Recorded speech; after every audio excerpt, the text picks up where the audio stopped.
my troubles are. Because God is too precious. He comes after us and keeps saying to us, remember, I died for you. Come back. Remember what I did for you. Come back.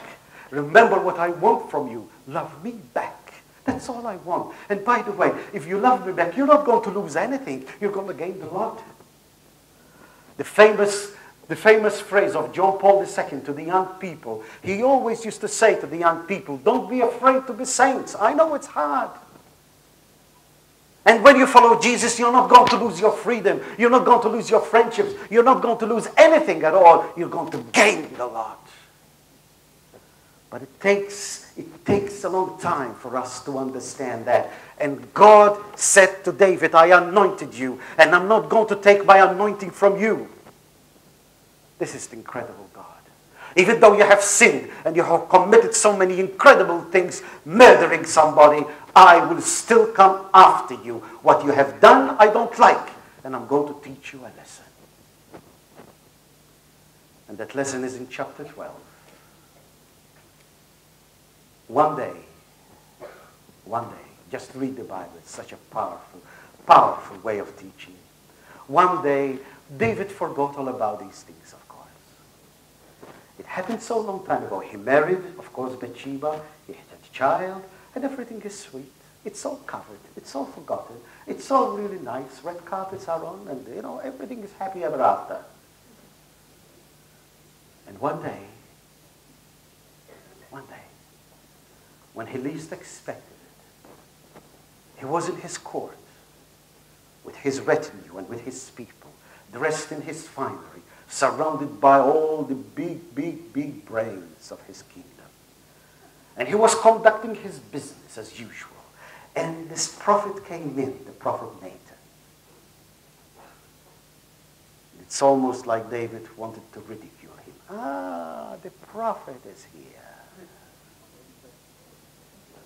What can you tell me, prophet, this morning?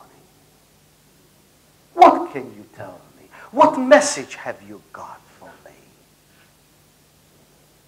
It's not easy to be a prophet, isn't it?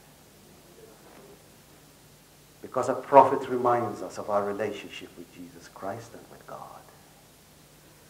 And when our relationship is not right, the prophet makes us really feel very uncomfortable, isn't it?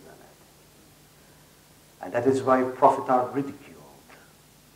And that is why prophets are really despised. And that is why prophets are killed.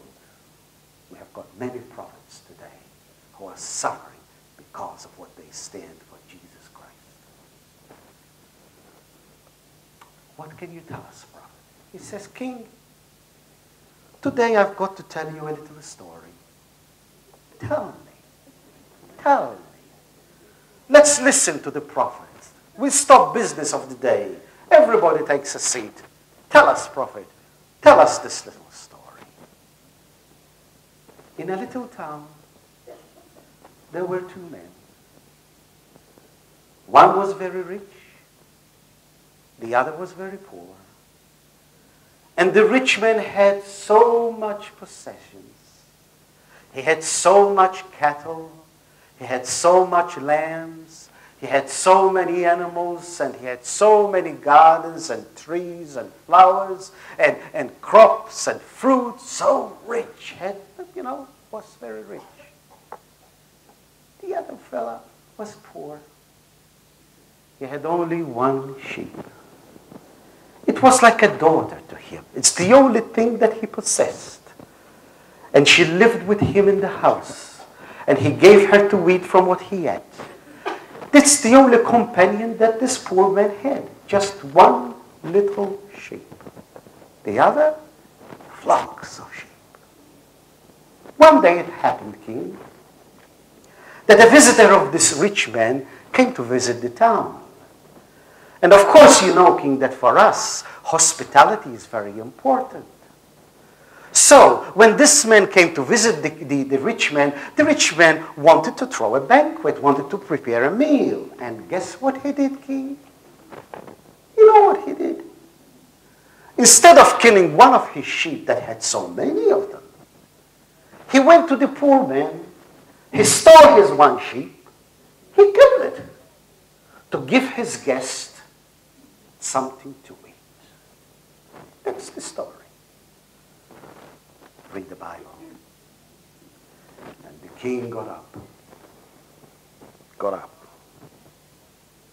I will make that rich man pay for what he did.